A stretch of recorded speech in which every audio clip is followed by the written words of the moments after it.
Hello दोस्तों, मैं समूह मस्तानी। आप लोग देख रहे हैं हमारे अपने यूट्यूब चैनल गीत संगीत हिट को। तो मैं आ गया हूँ एक और नए वीडियो में, एक और नए सॉन्ग के साथ। आप लोगों को थंबनेल देखकर पता चल गया होगा कि ये सॉन्ग किस ट्रैक पर होने वाला है। तो चलिए वीडियो को स्टार्ट करते हैं।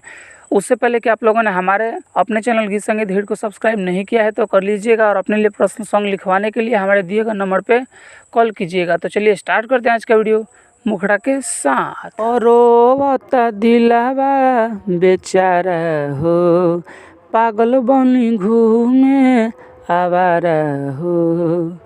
और रोवता दिलावा बेचारा हो, पागल बनी घूमे आवारा हो।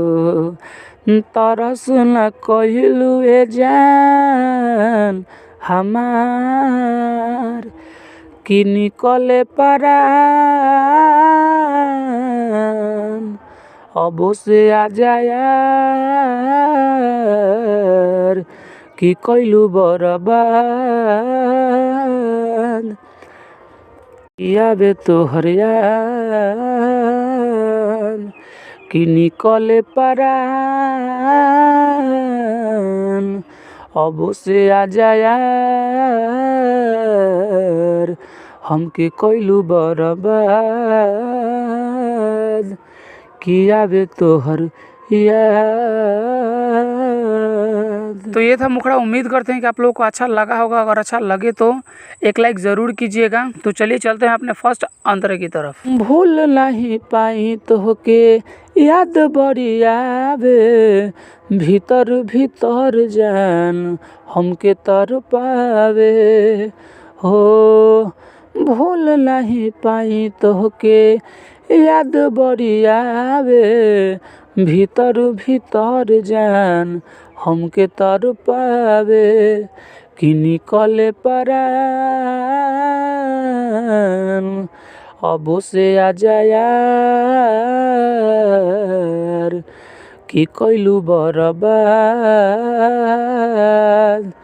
कि आवे तोहर याद, कि निकले परान।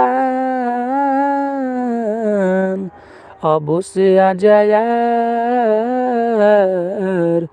कि हमके कैलू बर्बाद। कि आवे तोहर याद। हमारा फर्स्ट अंतरा। उम्मीद करते हैं कि आप लोगों को बहुत ही अच्छा लग रहा होगा। अच्छा लगे तो एक लाइक ज़रूर कीजिएगा और चैनल को सब्सक्राइब कर दीजिएगा। और अगला सॉन्ग किस ट्रैक पर चाहिए कमेंट करके बताइएगा। तो चलिए अभी चलते हैं अपने दूसरे अंतरे की तरफ। और रंजन के छोड़ी तू के करा के पैलू, श्याम बाबू के जन काहे ना भइलू।